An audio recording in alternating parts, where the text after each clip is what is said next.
Bonjour. Retour exceptionnel du journal anonyme pour cause de guerre contre et envers le Covid-19.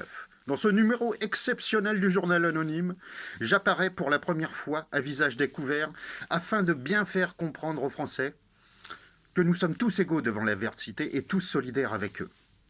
Je m'appelle donc le professeur Antonio Tréchaud, technicien en apocalypse et spécialiste en pandémie mentale. Je vais donc animer cette émission avec deux éminentes personnalités qui sont ici avec nous. Le soldat inconnu, un habitué des lieux qui a toujours son fauteuil réservé au journal. Donc il est ici, voilà. Et donc aujourd'hui, actualité oblige, le célèbre professeur Pasteur qui, en plus d'avoir donné son nom à de célèbres instituts, n'est pas embarrassé par s'asseoir sur de la poussière ou sur une gamelle. Voilà. Donc j'en profite pour enlever un peu de buée. Donc mes chers confrères, si les effets de la 5G n'ont rien à voir avec de lâches accusations qu'on a collées sur le dos du pangolin, si le traitement antipaludéen efficace dès les premières lueurs de ce virus ne sont qu'un fâcheux contretemps administratif, si les retraites qui ferment leurs portes en faisant tourner à fond les fours crématoires, pendant que le nouveau régime des retraites ouvre un peu plus les siennes vers le marché, si tout ceci n'a rien à voir avec l'argent, la politique ou le sadisme, si le plan Marshall de Macron n'a rien à voir avec les fiducies des Rothschild, si cet apocalypse pour nos soignants ne ressemblait pas à un viager heureux pour la République en marche vers l'enfer, et soyons fous, si même les illuminés qui font de la géométrie spirituelle avec les membres sanguillonnants de nouveau-nés ne sont que des personnages de fiction. Alors, messieurs, mes chers confrères, qu'est-ce que réellement ce Covid-19 ? Cet ennemi qui utilise des porteurs sains pour foudroyer les plus faibles d'entre nous. Sommes-nous en présence d'une invasion extraterrestre ou à l'approche imminente d'un impact ? Le journal anonyme vous demande, messieurs, de nous rassurer et de rassurer tous les gens qui s'achètent des armes à feu pour combattre le virus.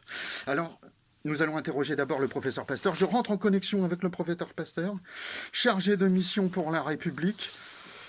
Professeur, êtes-vous là ? Oui, ça y est, je l'ai. Je le sens.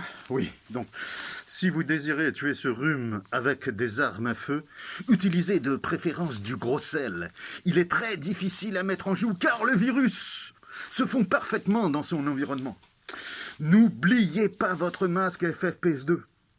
Et surtout, lavez-vous bien les mains, comme ceci. Voilà. Restez chez vous, ne soyez sûr de rien et restez certain de n'importe quoi. Tout le monde a bien compris le message du gouvernement. Nous allons donc demander à présent ce que pense le soldat inconnu de cette affaire. Donc nous rentrons en connexion avec le soldat inconnu, concentration. Je rentre en connexion. Soldat inconnu, es-tu là ? Oui, je suis là. Alors là, mes amis, on a quand même le plus gradé de l'armée française qui envoie nos défenses à ceux qui vont nous envoyer la raison de déclarer la guerre. Là, on est plus sur du Émile Louis que du Saint-Louis. Hein. Ah ouais, quand t'as un chef de guerre comme ça, t'as plus vite fait d'aller sucer des bites au bois de Boulogne que de déclarer la guerre à un microbe. Messieurs, dames, si vous voulez le fond de ma pensée, quand une majorette commence à jouer avec des tanks dans des villes en Lego, c'est pas pour faire dans la dentelle. Ouh là là. Bon. La vision du soldat inconnu n'engage que lui. Nous ne permettrons pas sur ce plateau de faire une caricature aussi militaire de la situation. Le journalisme dont nous portons l'esprit et les couleurs nous impose une poésie et une métaphysique constante. Ce que nous nous efforçons de faire le plus professionnellement possible, sans prendre parti pour telle ou telle cause. Nous allons donc refermer ce journal par cette maxime et sentence morale d'un sombre inconnu. Plus nous sommes capables de comprendre et d'apprécier la liberté, plus le goût de sa réalité semble nous échapper. Méditons, mes chers amis, sur ces quelques mots de loi martiale où les prix de l'alimentation et des assurances ont doublé. Amis de la théorie du complot et de la renaissance de l'apocalypse, bonsoir et ne sortez plus couverts, restez chez vous.